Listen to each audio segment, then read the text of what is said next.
오늘은 오늘을 적극적으로라는 제목으로 하나님 말씀을 나누겠습니다. 오늘의 본문은 요시야 왕의 종교 개혁에 대한 말씀입니다. 엊그제는 므낫세를 보면서 아주 깝깝하고 분통이 터졌었는데 오늘 요시야를 보면 또 속이 시원해집니다. 거의 대부분의 내용이 므낫세가 세웠던 우상들을 산당들을 어, 빻고 또 가루로 만들고 불사르는 그런 내용들입니다. 어, 이렇게 열왕기하 말씀을 보면 계속해서 우상들이 세워졌다가 또 무너뜨려졌다가 또 예배가 다시 세워졌다가 무너졌다가 속이 깝깝했다가 속이 시원해졌다가 네, 반복하는 것 같습니다. 여러분, 그런데 우리 인생도 생각해 보면 그런 것 같습니다. 우리 막 기도의 시간을 세웠다가 또 무언가로 인해서 그 시간이 헐어졌다가 영적인 습관을 잘 세워가다가 또 무너졌다가 가정 예배를 세워가다가 또 무너졌다가 하는 것 같습니다. 이 열왕기하의 내용이 바로 우리 인생의 이야기인 것 같다는 생각이 듭니다. 자, 그러면 요시야 왕이 종교 개혁을 정말 성공할 수 있었던 비결이 뭘까요? 오늘 이 요시야 왕의 종교 개혁을 함께 나누면서 우리 삶에 주시는 하나님의 메시지를 찾아보고 나눠보기를 소망합니다. 첫 번째 비결은 요시야가 하나님의 율법책을 대했던 태도에 있습니다. 어제 말씀에 보면요, 요시야의 명에 따라서 대제사장 힐기야가요 성전을 막 수리하고 정리하다가 뭘 발견하냐면 율법책을 발견합니다. 네, 그렇다는 거는 무슨 말이냐면 그 전에 므낫세라는 왕이 55년간 이스라엘을 통치하면서 하나님의 이 율법책을 어떻게 여겼는지가 나오는 거죠. 얼마나 헌신짝처럼 여겼으면 대제사장이나 되는 사람이 하나님의 율법책을 그제서야 발견했다라는 표현이 나오겠냐는 거예요. 그동안 분명히 어딘가에 그냥 처박아 두고 있었던 것이죠. 한 55년을 전혀 하나님과 하나님의 율법책에는 관심이 없었다라는 소리입니다. 여러분, 그런데 오늘 이 말씀을 보면 요시야 왕은 어떻게 반응을 이렇게 하냐면요. 하나님의 율법책의 내용을 듣자마자 옷을 찢었죠. 어저께 말씀이. 그리고 이제 오늘 말씀으로 넘어오면 이 책의 모든 말씀을 백성들 앞에서 읽고 귀에 들리게 하였더라. 그렇게 이야기합니다. 여러분, 저는 그런데 여기서 참 은혜가 되었던 부분이 바로 이 부분이에요. 뭐냐면 어제 말씀에서는 이 율법책이라고 나오는 부분이 오늘 말씀에서는 뭐라고 나오냐면 언약책이라고 나와요. 말씀을 한번 보겠습니다. 22장 8절입니다. 시작. 대제사장 힐기야가 서기관 사반에게 이르되 내가 여호와의 성전에서 율법책을 발견하였노니. 이게 지금 어제 말씀이고 또 하나 더 11절에도 시작. 왕이 율법책의 말을 듣자 곧 그의 옷을 찢으니라. 네, 어제까지만 해도 율법책이었습니다. 그런데 오늘 말씀에서 이렇게 바뀝니다. 23장 2절 하반절입니다. 시작. 왕이 여호와의 성전 안에서 발견한 언약책의 모든 말씀을 읽어 무리의 귀에 들리고. 네. 그러면 왜 율법책에서 언약책으로 바뀌었을까? 여기에 분명히 이 열왕기서의 저자가 뭔가의 의도를 가지고 썼다는 느낌이 드는 것이죠. 어떤 의도가 있겠습니까? 여러분, 므낫세 또는 어떤 사람에게는 하나님의 말씀이 그냥 딱딱한 율법책입니다. 그냥 이래라 저래라 하는 책인 거죠. 내 행동을 참견하고 내 행동에 대해서 제약을 하는 족쇄인 거예요. 어떤 사람들에게는. 여러분 그런데 이 언약책이라는 말 안에는 어떤 뜻이 담겨져 있는 거죠? 여기에는 하나님과의 관계와 교제가 담겨 있어요. 그 안에 약속이 있습니다. 므낫세가 통치하던 55년 동안은 하나님의 말씀은 그냥 율법책, 예, 자신들의 우상 숭배를 제약하는 족쇄, 거기에 지나지 않았던 거예요. 그래서 어딘가에 처박아 둔 거예요. 여러분, 그런데 요시야 왕이 똑같은 율법책을 이렇게 받았고 읽었는데 이 요시야 왕에게는 이것이 언약책으로 읽어지고 들려지는 것이에요. 받아들여지는 것입니다. 사랑하는 성도 여러분, 오늘날에도 우리가 신앙생활을 다 똑같이 하고 있지만 누군가는 하나님의 말씀이 되게 깝깝하고 실천하기 어렵고 고리타분하고 딱딱한 율법책으로만 여겨지는 사람들이 있습니다.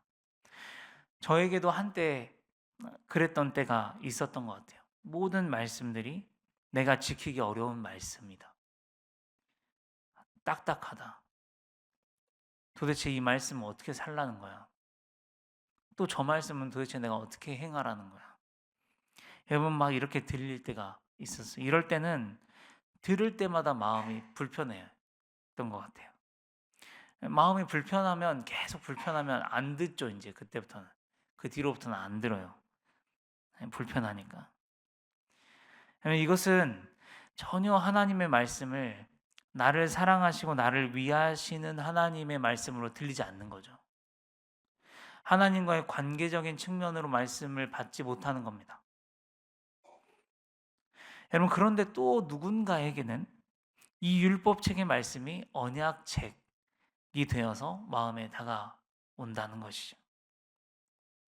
이 말씀도 나를 위한 말씀이고 저 말씀도 나를 위한 말씀이고 하나님의 사랑을 알고 하나님이 나를 얼마나 위하시는지를 알고 나를 향한 하나님의 생각이 평안이요 재앙이 아니라는 사실을 알고 그런 눈으로 말씀을 바라보는 눈이 열리니까 그 말씀이 딱딱한 율법책이 될 수 없는 것이 그 말씀이 이 바로 연약한 자와 세우신 하나님의 언약책으로 받아들여지는 것입니다. 사랑하는 성도 여러분, 우리 성도님들은 하나님의 말씀이 딱딱한 율법책으로 느껴지십니까? 아니면 언약책으로 느껴지십니까? 우리의 눈과 귀와 마음이 열려서 모든 말씀이 나를 위한 하나님의 언약책으로 받아들여질 수 있는 은혜가 있으시기를 축복합니다. 혹시 아직 나는 하나님의 말씀이 딱딱한 율법책으로 여겨지는데 어떡하지 싶으시다면 먼저는 괜찮다라고 말씀드리고 싶습니다. 다 거치는 과정인 것 같아요. 저도 그랬지만 그런 분들은 하나님과의 관계에 집중하실 수 있으시면 좋겠습니다. 우리 성도님들 안에 계시는 그 성령님께서 깊은 사귐으로 우리 성도님들을 인도해 주실 줄 믿습니다. 요시야 왕의 개혁의 첫 번째는 이 하나님의 말씀을 대하는 태도였어요. 언약으로 받아들이고 관계로 받아들이는 태도. 자, 두 번째는 뭐냐면 적극성입니다. 말씀을 읽겠습니다. 22장 3절입니다. 시작. 왕이 단 위에 서서 여호와 앞에서 언약을 세우되 마음을 다하고 뜻을 다하여 여호와께 순종하고 그의 계명과 법도와 율례를 지켜 이 책에 기록된 이 언약의 말씀을 이루게 하리라 하매 백성이 다 그 언약을 따르기로 하니라. 네. 요시야는 모든 백성들과 함께 지금 여호와의 성전에 올라가서요. 하나님의 언약의 말씀을 온 백성에게 앞에서 낭독하게 하고요. 사람들과 여호와 하나님 앞에서 스스로 언약을 세워요.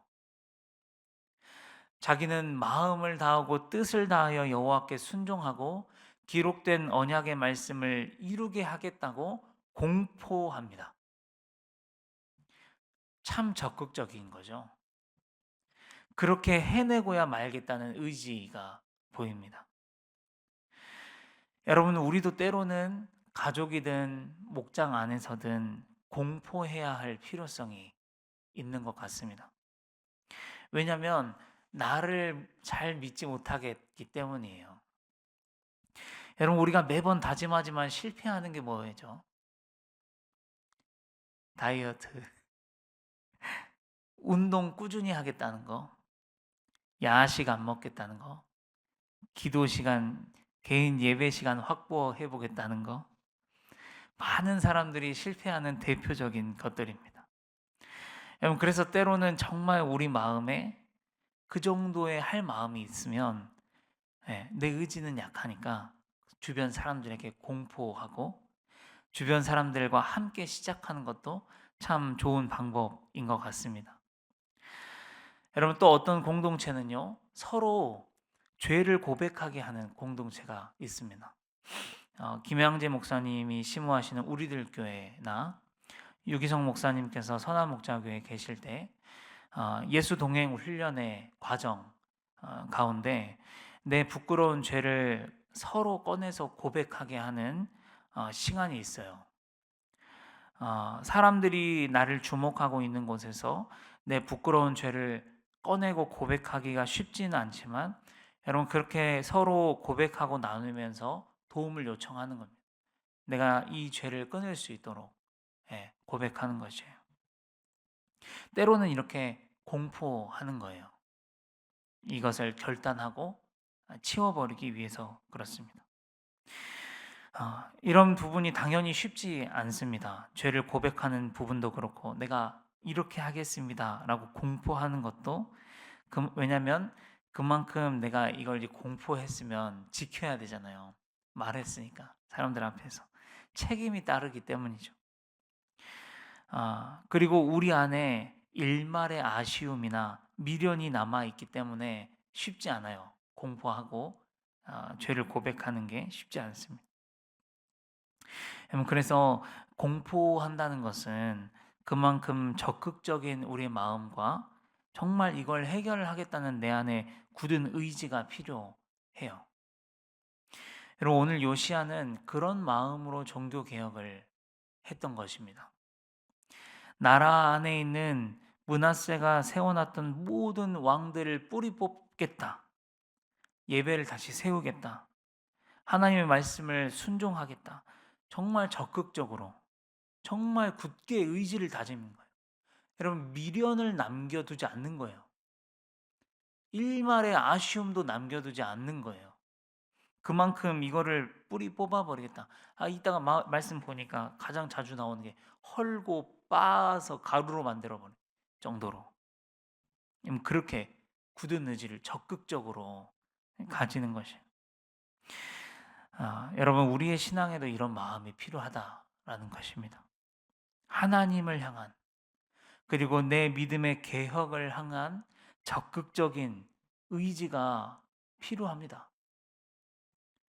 여러분, 다들 사실 마음 한켠에 그런 게 있으시잖아요. 내 몸을 위해서, 내 신앙을 위해서 진짜 이제는 해야 되겠다. 맨날 여러분들 마음만 먹고 계신 거 있으시잖아요. 그동안 에휴, 정말 이놈의 어떤 죄, 이거 도대체 언제 끝냐? 그렇게 생각만 하고 계시는 거 분명히 있으시죠. 예? 매번 불편한 마음만 가지고 계속 살아가고 계시는 부분이 있죠. 여러분, 이제 그런 부분들을 마음에만 두지 말고 적극적으로 굳은 의지를 가지고 안 되겠으면 사람들에게 공포하고 그렇게 해서 한번 도전해 보시면 어떻겠습니까? 오늘 말씀 4절부터 20절까지 쭉 보면 요시야가 그렇게 했다는 거죠. 철저하게 부수는 거예요. 직접 자기가 자신 왕이 직접 나서 가지고 진두지휘를 합니다. 이건 이렇게 해라, 저건 저렇게 해라, 저건 불살라라, 저거는 찧어버려라, 저거는 헐어버려라, 저거는 빻아버려라, 저건 가루로 만들어버려라. 이렇게. 예. 오늘 우리 성도님들이 삶 안에 그런 게 있다면 한번 결단해 보실 수 있기를 바랍니다. 바로 하나님을 향해서 영적인 성장을 위해서 내 건강을 위해서 적극적인 마음과 의지를 가질 수 있기를 소망합니다.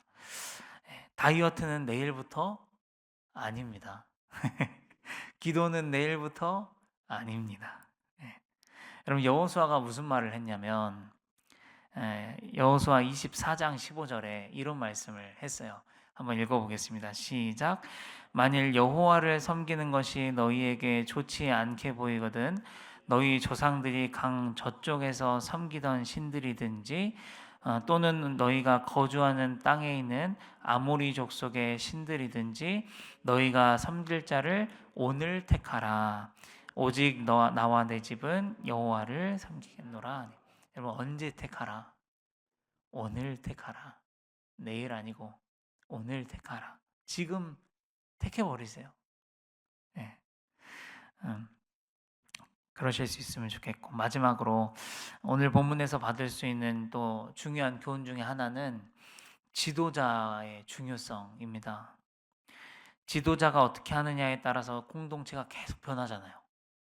지도자가 하나님을 섬기면 하나님을 따라가고 지도자가 우상들을 데리고 와서 섬기면 백성들도 그렇게 따라갑니다.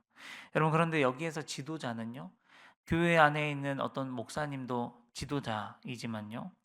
목장에서 목자 목녀가 지도자예요. 교회 학교에서는 교육자와 교사들도 지도자예요. 집에서는 엄마 아빠가 지도자입니다. 지도자가 어떻게 어떤 의지 얼마만큼의 의지를 가지고 어떤 방향성을 향해서 나아가는지가 그 공동체에 영향을 끼친다는 것이. 여러분 이 말씀이 조금은 부담스러우실 테지만 그러나 우리가 들어야 하는 말씀이고 우리가 점검하고 나아가야 하는 방향임에는 틀림이 없습니다. 네, 오늘 요시야 왕에게서 우리가 교훈을 받아 우리의 인생도 적극적으로 더 적극적으로 의지를 가지고 하나님을 향해서 공포해 안 되면 공포를 해서라도 건강한 영적인 생활과 건강한 삶을 향해서 나아갈 수 있게 되기를 간절히 소망합니다. 기도하시겠습니다. 아버지 하나님 감사합니다. 요시야 왕의 적극적인 그 의지와 마음을 보면서 우리도 다시 한번 우리의 마음을 다지기를 소망합니다. 주님, 계속 내 안에 숨겨두었던 해결되지 않던 것들을 정말 적극적인 마음을 가지고 의지를 가지고 주님 앞에 도전해 볼 수 있도록 주님 인도하여 주시옵소서. 안 되겠으면 가까운 사람들과 또 목장 안에서 서로 나누고 공포하면서 정말 같이 힘을 다해서 하나님 앞에 달려갈 수 있는 우리 성도님들이 되실 수 있도록 인도하여 주시옵소서. 바로 오늘 그것을 시작할 수 있도록 용기를 더하여 주시고 주님 함께하여 주시옵소서. 예수님의 이름으로 감사하며 기도합니다. 아멘.